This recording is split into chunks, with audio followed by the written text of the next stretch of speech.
Le Rex du mois vous est présenté par Foncia.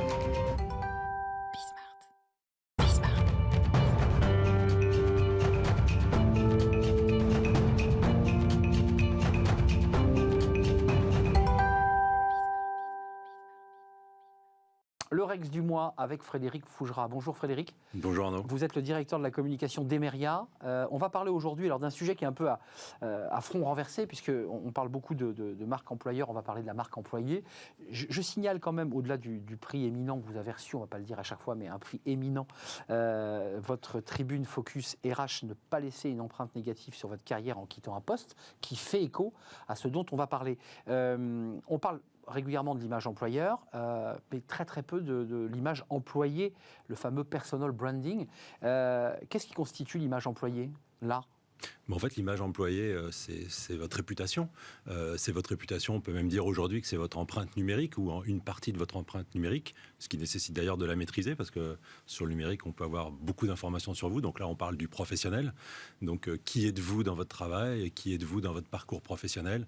Quels ont été vos succès, vos échecs, vos réussites ? Il y a vous qui en parlez, il y a d'autres qui peuvent en parler. Et puis, il y a aussi des traces sur le web, volontaires ou involontaires, parce qu'un communiqué de presse vous cite ou une photo sur laquelle vous apparaissez.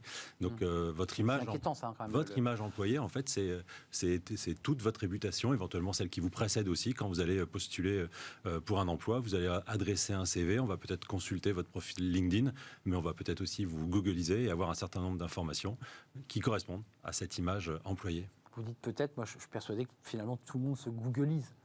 Globalement. C'est de plus en plus le cas. C'est généralement le cas. Il y en a forcément qui passent à travers où on ne trouve pas forcément tout parce que tout n'est pas forcément bien référencé. Vous pouvez avoir une information superbe vous concernant que vous aimeriez voir très haut placée dans les référencements et puis pas de chance, elle n'y est pas. Et puis une information plus délicate, plus sensible que vous préféreriez cacher et qui malheureusement, elle, apparaît très haut.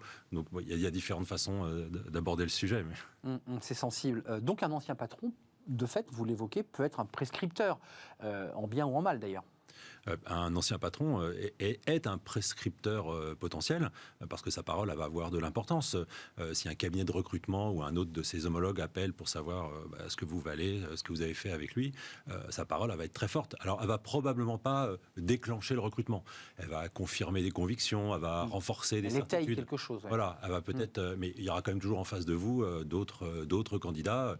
Donc cette parole ne suffira probablement pas à déclencher le recrutement. En revanche, elle peut suffire à arrêter immédiatement le processus parce qu'une parole un peu négative qui va tout d'un coup mettre un doute sur votre candidature, on va vous écarter, on ne va pas perdre de temps à se poser des questions parce qu'on va faire très confiance. C'est la parole de votre ancien patron, de votre d'un ancien collaborateur ou dans la hiérarchie. C'est une parole qui va peser et qui va être très crédible. Donc plus crédible que tout ce que vous allez pouvoir prétendre sur votre parcours et votre carrière. Oui, on manque un peu d'objectivité. Donc on a besoin d'avoir un regard extérieur pour apporter un regard sur le recruté potentiel. Alors, on manque d'objectivité et puis on est là pour se vendre. On est là pour essayer de remporter un job. On montre le meilleur côté de soi-même. En tout cas, on oublie peut-être de parler de ce qui est moins positif.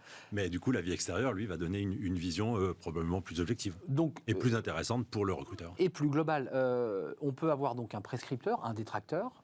Ça veut dire qu'il faut quand même être vigilant, ou en tout cas gentleman quand on quitte une entreprise, parce que c'est un sujet ça aussi. Il faut rester professionnel jusqu'au bout et toujours dans la vie professionnelle. Ça, c'est pas très compliqué à comprendre, mais pourtant ça échappe à certains. Et effectivement, de la même façon que votre ancien employeur peut être un magnifique prescripteur et booster votre carrière finalement par ses recommandations, par les propos qu'il pourra avoir sur votre travail, vos compétences, votre engagement, mais il peut aussi abîmer ou contrarier votre carrière parce que par des informations négatives qu'il pourra donner sur vous, et en principe parce que l'histoire va mal se terminer et au lieu de finir proprement, on finit pas toujours les choses très proprement. Alors il peut y avoir il peut y avoir une rancœur, un coup de griffe ou une parole très franche. Peut-être il y aurait eu un peu de retenue si le départ s'était passé dans des conditions correctes et courtoises.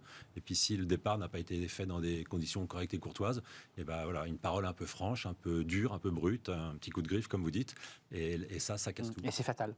C'est fatal et Ça c'est peut être fatal, ouais, bien sûr. C'est fatal et c'est con, parce qu'il faut se préserver.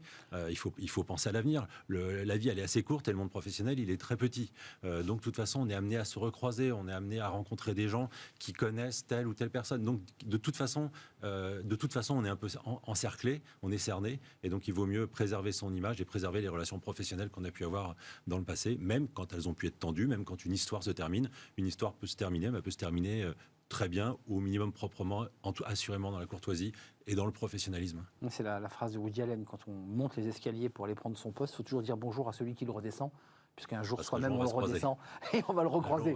C'est un peu ça l'histoire aussi. C'est exactement ça. Un petit peu d'élégance et aussi de stratégie, évidemment. C'est quoi les... J'aime beaucoup le mot élégance parce que c'est souvent ce qui manque un peu dans notre société, ultra médiatisée. Et l'élégance n'a jamais nui à personne. Et dans le milieu professionnel, c'est plutôt... Je suis d'accord. Les erreurs à éviter, donc, qui corroborent un peu cette situation ou l'attitude d'un collaborateur, c'est quoi? C'est de commencer à dire du mal sur les réseaux, par exemple, puisqu'on en revient au réseau, sur sa direction, sur... Oui, alors les erreurs à éviter, on retrouve souvent les mêmes. Il y a souvent des petites choses un petit peu lâches avant le départ, comme par exemple faire un pot de départ mais ne pas inviter son patron. Mieux vaut l'inviter, peut-être qu'il ne viendra pas si les relations étaient pas formidables. Mais il faut l'inviter, c'est vrai. Mais pourquoi le vexer ou le mépriser en ne l'invitant pas? C'est partir en montrant bien qu'on n'a pas salué telle ou telle personne avant de partir. Et ces personnes-là, vous allez peut-être les retrouver un mois, un an après, sur un salon, sur un événement professionnel. Vous aurez l'air de quoi? Vous allez vous sentir à l'aise? Ou dans la nouvelle boîte où on est rentré. Et éventuellement dans la boîte. Mais moi, je connais des gens qui ont pu démissionner ou se faire licencier pour aller ailleurs, et puis retrouver un mois, un an après, leur ancien patron qui lui-même a suivi, et du coup vous vous retrouvez là compliqué quand même. De quoi on a l'air, c'est clair. Donc on est plus à l'aise de façon générale si on a été élégant, comme vous le dites, courtois. Par rapport aux réseaux sociaux, quand on coupe les ponts, non, parce que alors je vous disais ce qu'il faut éviter de faire avant, parce que c'est les petites choses mesquines qui sont parfois faites avant, mais après aussi, si vous avez eu des relations ou un suivi sur les réseaux sociaux, si du jour au lendemain vous coupez tous les ponts, c'est un peu, c'est vexant puisque c'est fait pour, mais du coup ça a son impact. Et puis ça peut aussi être perçu comme suspect de la part de gens extérieurs qui vont dire tiens, ces gens-là avaient des liens, puis ils n'en ont plus, tiens, il y a donc un problème. Et s'il y a un problème, on va toujours plutôt facilement l'attribuer au collaborateur qu'à son patron. C'est plus facile de taper entre guillemets sur le faible que sur le fort. Voilà, il y a un certain nombre de choses. Démarcher des entreprises avec lesquelles vous avez travaillé. Donc les entreprises avec lesquelles vous avez travaillé, celles-ci, elles vont revenir vers l'entreprise pour savoir pourquoi vous êtes parti, qu'est-ce qui se passe. Elles vont pas forcément être très à l'aise de recruter une personne qui est partie dans leurs propres équipes. Évidemment. Si en plus elles se répandent en informations négatives ou critiques, on n'a pas tellement envie de s'associer à ce genre de personnage. Donc tout ça c'est fait en fait pour perdre le collaborateur ou le recruté qui cherche un plan. Il perd. C'est perdant que pour le collaborateur, parce que celui. Oui, mais aussi pour l'entreprise qui cherche à le recruter, parce que finalement il était intéressant. Et peut-être elle ne le prendra pas non passer plus. à côté d'une compétence dont finalement elle va devoir se passer. Juste avant de nous quitter, quelques mots. Image employeur, c'est bien cerné, on en a beaucoup parlé. Image employé, ça se situe comment, comme ça, dans la espèce d'hydre du système? C'est exploité par l'entreprise, on y réfléchit, il y a des accompagnements, parce que là on évoque des sujets finalement du quotidien, presque de bon sens. Autant la marque employeur est développée, structurée, intellectualisée. Attention, la marque employeur, ça n'existe pas. Je sais bien. La communication employeur. Mais bien sûr. Il n'y a qu'une seule marque de l'entreprise. Je le savais, Frédéric, j'allais me faire tirer les oreilles. Mais la marque employée, globalement, hormis d'en parler d'une manière, je dirais, presque un petit peu intuitive, c'est structuré, il y a quelque chose qui se structure autour de la marque employée? C'est tout à fait possible. Moi, je l'ai fait à plusieurs occasions. Je l'ai fait chez Altran, je l'ai fait chez Elior, je le fais aujourd'hui chez Foncia. On accompagne les collaborateurs. Et quand vous parlez là d'image et de marque employée, on parle essentiellement sur les réseaux sociaux.